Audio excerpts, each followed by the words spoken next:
A very warm welcome in the course of numerical methods. We are in the module of interpolation, but this is a big module, and in this module initially we are going to learn some terms specifically related to some operators which will be useful in some of the interpolations in the coming lectures. So this class is dedicated for discussion on operators. We are generally calling it as difference operators, and in this lecture we are going to discuss three of them mainly. First one is forward difference operator, second one is backward difference operator, and the next one is shift operator. So let us start the discussion from now.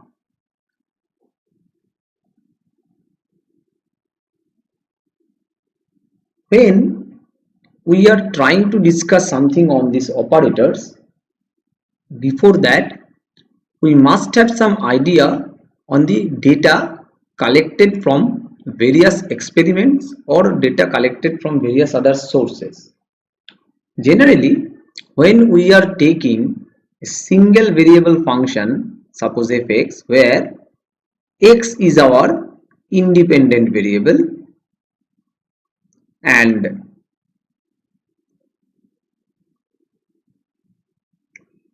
what we are generating as fx, or generally we are writing as y is equal to fx, it is our dependent variable. So we are terming it like this. Now when we are getting the data set collected from any resources, we are having some input values or the values of x and the values of y correspondingly. In general, suppose we are denoting it as x0, x1, x2 dot dot dot, suppose up to xn, and the corresponding values are y0, y1, y2 and yn. So we don't know that how this y0, y1, y2, y3, yn come, because we don't have the explicit expression of y is equal to fx. Instead of that, we get this table as a relationship between x and y. But before going into the expression of y in terms of x speculated, or before analyzing the relationship between x and y, we must think for that how the values of x are arranged here. What I mean to say, it may be the case that in this real number line x0, x1, x2 and so on, they are having equal distance from each other. If we take two consecutive values of x, we are getting their distance is same for every cases. It is one representation, and another representation may be like that. It is my x0, it is my x1, then it is my x2, and it may be my x3 and so on. That means we are not getting the spacing between two consecutive values of x is not same always. From this representation we are getting it clear. So when we are getting the situation for the first case, that means like this, we are calling it as equispaced data. I know that I am going to say something on this which will be very much basic, but as per the requirement of the students, we must say that one, and in this case it is unequispaced data.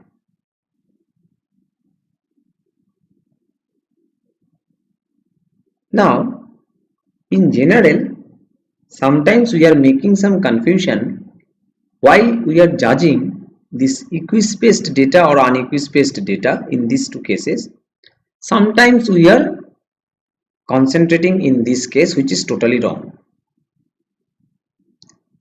I want to say that if you get a very small table of x and y, just keep this information in your mind. If it is 1, 2, 3, and in another table, suppose x and y, if it is 1, 3 and 8, we are not going to see what will be there. If I write it here, two types of values of y, sometimes suppose it is 10, 20, 30, it sometimes confuses us. This is equispaced data due to this.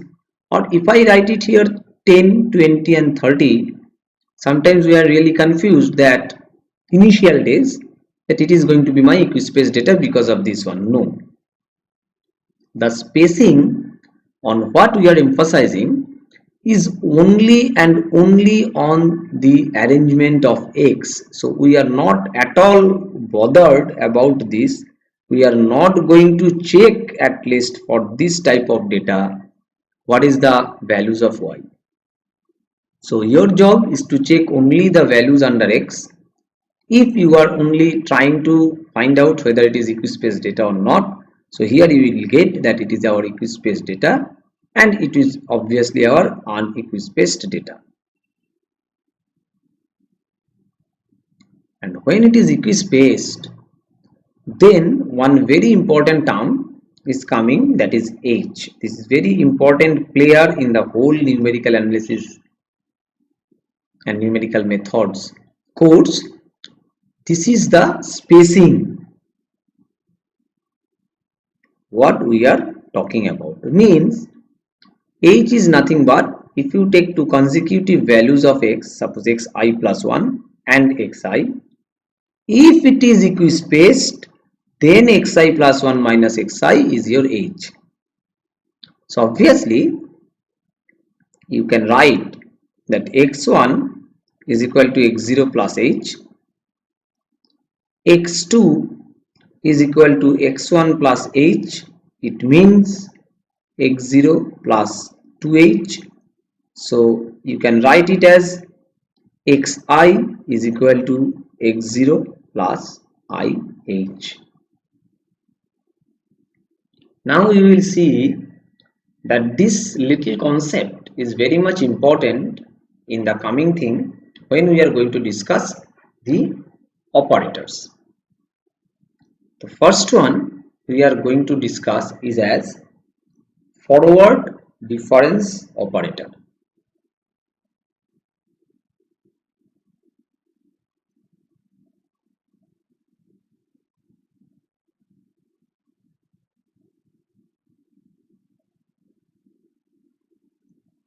Now the notation of forward difference operator is this one.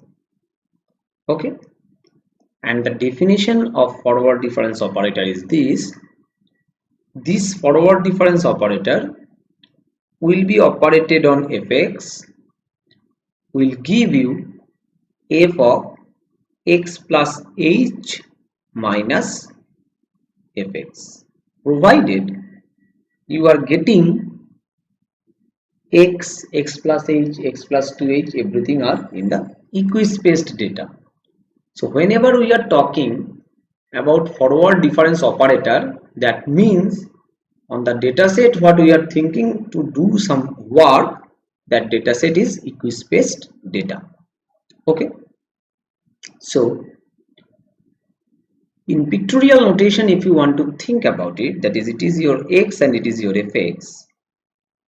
So if you are having some value, suppose x2 here and x3 here, so it will be your fx2 and it will be your fx3.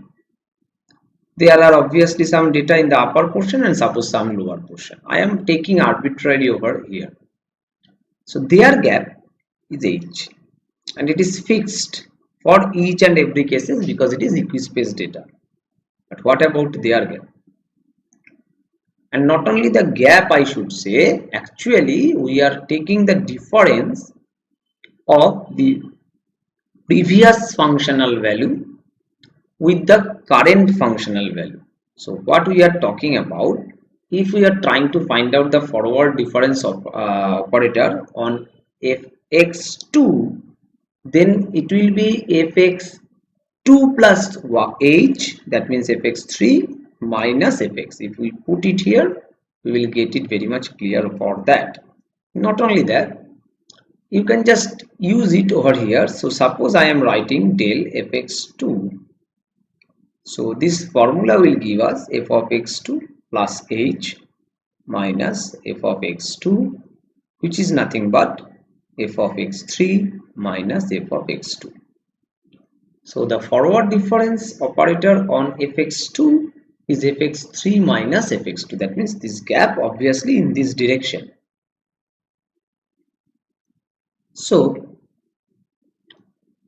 it will be more clear in the next class when we are going to construct some tables, difference tables.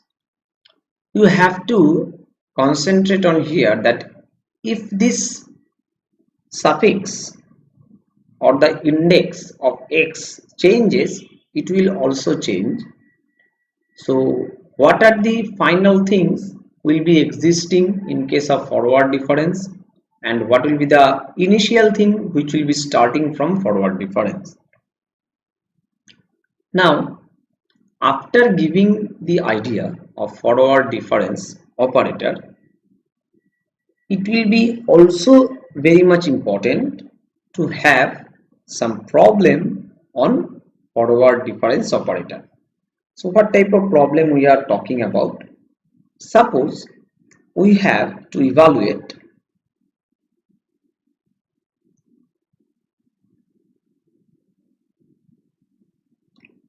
del of log ax plus b. So in the next line we can write it according to the definition: log of ax plus h plus b minus log of ax plus b. So in the next line we can write it as log of ax plus ah plus b by ax plus b according to the definition of log, because log c minus log d is log of c by d. And in the next line, after simplification, we can write it as ax plus b. If I just separate it, then I will get 1 plus ah by ax plus b. So this is the application of forward difference operator in a very basic sense. As we have initiated it, we can write it here. Now we will move for the next operator, that is backward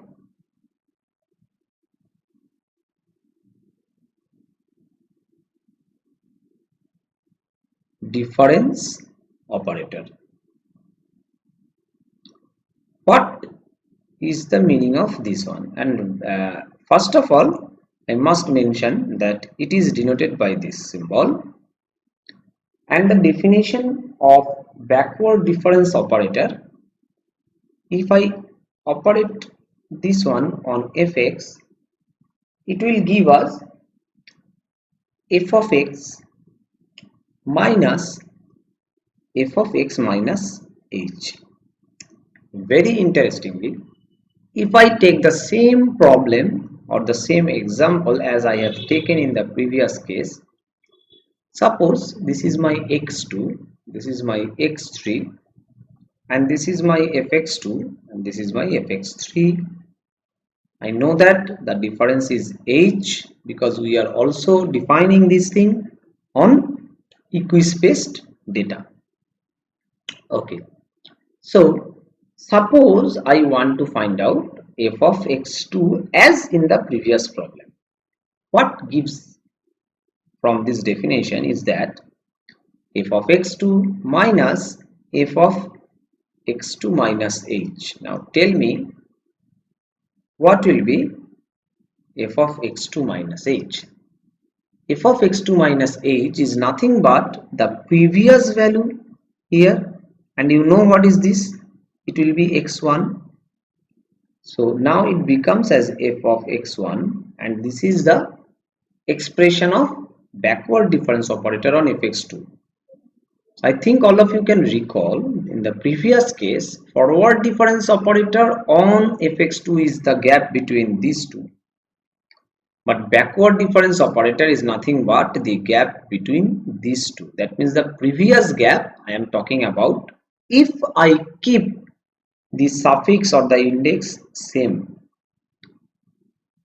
and simultaneously if I want to get back the same expression as before, that means fx3 minus fx2, you can go to this and you can check it out.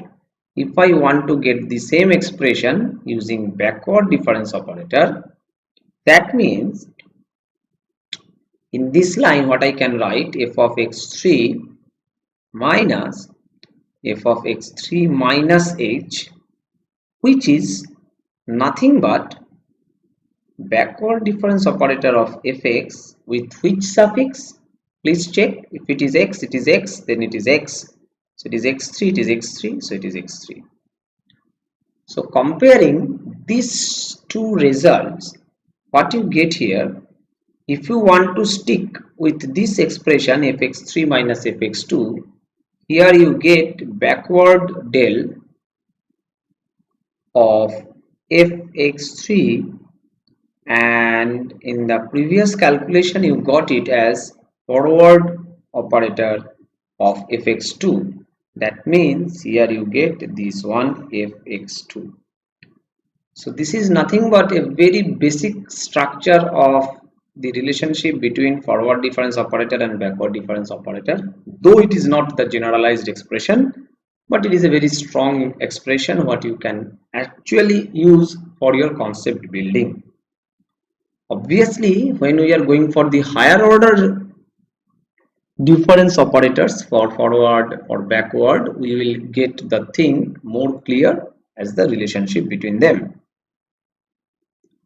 Now, we are coming for another operator which is called shift operator.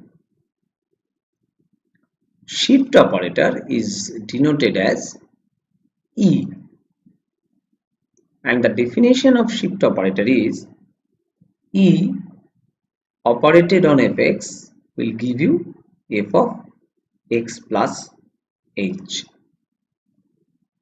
So it is not the difference, it is just shifting the functional value in the next part or the next label or in the consecutive next functional value. You just can think about it like this. If you are talking about x and y or x and fx, so suppose this is your x2, this is your x3, and it is your fx2, it is your fx3. So shift operator actually brings this into this position, that is, it is shifting. So in case of shift operator, we are having some more information on shift operator. That is, if I want to operate shift operator more than one times, so it will be, suppose e square on fx, it is denoted as that, and you can read it out like this. So it is nothing but e on efx, and according to the definition of efx, I can write it as f of x plus h. So if shift operator is operated on f of x plus h, it will shift f of x plus h into its next level. That means f of x plus h, that is f of x plus 2h. So in this manner, if you think for e cube fx, you will get f of x plus 3h, and if you think in the generalized pattern e to the power n fx, then it will be f of x plus nh. These are nothing but the higher order operators. We are going to show the higher order operators of forward and backward in the next class. I just want to mention one more operator, that is called inverse operator of the shift operator. It is denoted as e to the power minus 1, and its execution on fx is f of x minus h. I think all of you can understand this one. That is, when we are bringing in the forward direction, then it is shift operator, and if we are bringing it to the backward direction, then it is nothing but the inverse of shift operator. Now we are going to show you some very basic relationship between forward difference operator, backward difference operator, shift operator, and so on. First one is that, suppose we have to show this one. Now I want to emphasize on one thing. As we are trying to find out the equivalence of the operators, not equality. So when you are operating some different things on a single function or in the same function, if you are getting the resulting output same, then you can claim that the operators are equivalent, because their execution on a single function gives you the equal output. So before starting this one, I just want to mention, by I it is denoted as identity operator. That means whose operation makes the thing as it was. So if we are operating forward difference operator on fx, we know that it will be f of x plus h minus fx, and if we operate e minus I on fx, then it is nothing but e fx minus I fx. So according to the definition of shift operator, it is f of x plus h, and according to the definition of identity operator, it is fx. So as we get del of fx is equal to e minus I on fx, we can claim that these two operators are equivalent. So in this manner, we can solve some more problems like this one.